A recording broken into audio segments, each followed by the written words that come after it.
Hello everyone. Pawan ji GS research centre में आपका स्वागत है। दोस्तों, आज प्राचीन भारत का इतिहास पढ़ेंगे और मैंने कल आपको वीडियो में बता दिया था, शॉर्ट वीडियो में, कि आज से एनटीपीसी, आरआरबी, एनटीपीसी, सीबीटी 2 और आरआरसी ग्रुप डी का क्लास शुरू होने जा रहा है। दोनों एक ही में कंबाइंड है, ठीक है। करीब करीब दोनों का जो सिलेबस होता है एक जैसा ही है, ठीक है। तो आज से आपका क्लास शुरू हो चुका है। इस चैनल पर जल्दी आएँ और सब्सक्राइब कर लें। यहाँ पर एकदम आसान शब्दों में बताया जाएगा आपको, ताकि आपको समझने में कोई दिक्कत ना हो, और अपने दोस्तों के साथ भी यह वीडियो को शेयर करें ताकि उन लोगों को भी लाभ प्राप्त हो जाए, ठीक है। तो चलिए, प्राचीन भारत का इतिहास। इसमें प्राचीन भारत के इतिहास में आज हम लोग जो है अतीत के अध्ययन हेतु काल विभाजन से शुरू करेंगे ना। तो चलिए देखते हैं। तो इसमें फर्स्ट है प्रागैतिहासिक काल, ठीक है। जिस काल का मानव किसी प्रकार की लिपि अथवा लेखन कला से परिचित नहीं था, है ना। प्रागैतिहासिक काल जो है, इस काल में मानव किसी प्रकार की लिपि अथवा लेखन से परिचित नहीं था। यहाँ पर मतलब लिखना पढ़ना भी नहीं किसी को आता था, है ना। मानव उत्पत्ति से लेकर लगभग 3000 ईसा पूर्व के बीच का, ईसा पूर्व कहने का मतलब है कि 3000 ईसा पूर्व कहने का मतलब है कि यीशु मसीह के जन्म के पहले, है ना। तो 3000 ईसा पूर्व के बीच का समय इसके अंतर्गत आता है। पाषाण काल एवं ताम्र पाषाण काल का अध्ययन इसी के अंतर्गत किया जाता है। यह लाइन तो आप लोग समझ ही गए होंगे। दूसरा है आदि ऐतिहासिक काल।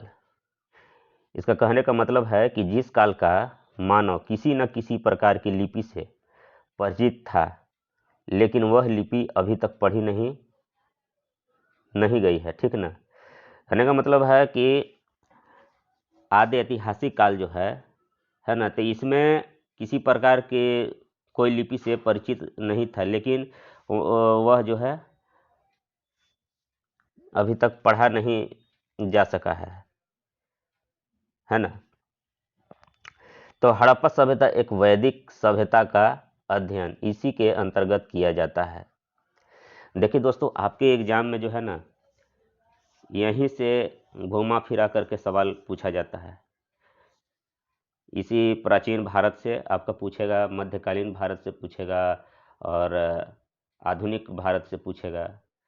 तो जो जो प्राचीन भारत से पूछेगा मैं वो आप लोग को बताते चलूँगा। अगला है तीसरा जो है काल विभाजन में ऐतिहासिक काल। तो जिस काल का मानव किसी न किसी प्रकार की लिपि से परिचित था और वह लिपि पढ़ी जा चुकी हो, अर्थात मानव के जिस क्रियाकलापों का हमें लिखित विवरण प्राप्त होता है। अब देखिए, ऐतिहासिक काल जो है, इसमें वह लिपि है ना पढ़ी जा चुकी हो। इसमें जो लिपि था वह पढ़ा जा चुका था और मानव के जिस क्रियाकलापों का हमें लिखित विवरण प्राप्त होता है, यहीं से हम लोग को लिखित विवरण भी प्राप्त होता था और इन लोग का जो लिपि था वो पढ़ा जा चुका है। वह विवरण पढ़ा जा चुका हो, है ना, उसे हम इतिहास कहते हैं। 5वीं शताब्दी ईसा पूर्व से लेकर वर्तमान तक का अध्ययन इसी के अंतर्गत किया जाता है। पहला तो था कि प्रागैतिहासिक काल जो था, कि जिस काल का मानव किसी प्रकार की लिपि या अथवा लेखन से परिचित ही नहीं था। और दूसरा है आद्य ऐतिहासिक काल, कि मानव किसी न किसी प्रकार की लिपि से परिचित तो था, इसमें लिपि जो था से परिचित था, लेकिन वह लिपि अभी तक पढ़ी नहीं जा चुकी है। और ऐतिहासिक काल में है कि मानव किसी न किसी प्रकार की लिपि से परिचित था और वह पढ़ा भी जा चुका है। इसमें हो जाएगा कि लिपि था और पढ़ा भी नहीं जा चुका है प्रागैतिहासिक काल में, और आधे ऐतिहासिक काल में कि लिपि तो था लेकिन पढ़ा नहीं जा चुका है, मतलब लिपि अभी तक पढ़ी नहीं जा चुकी है। लिपि से परिचित था लेकिन पढ़ा नहीं जा चुका है। और ऐतिहासिक काल जो है, इसमें जो है लिपि से परिचित था, वह पढ़ा भी जा चुका है। इसमें थोड़ा थोड़ा के लिए डिफरेंस है, ये आपको समझना पड़ेगा, है ना। समझना क्या पड़ेगा, मैं तो समझा ही रहा हूँ,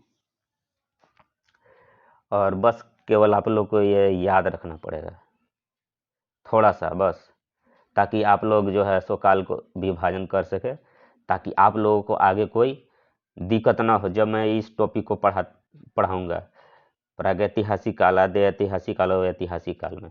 ठीक है, चलिए।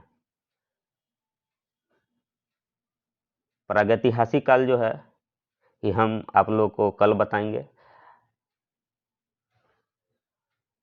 आज केवल विभाजन के बारे में बता दिए हैं, ठीक ना।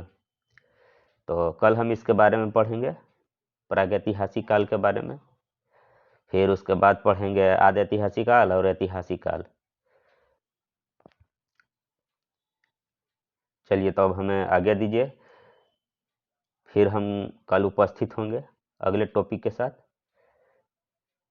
थैंक यू, धन्यवाद।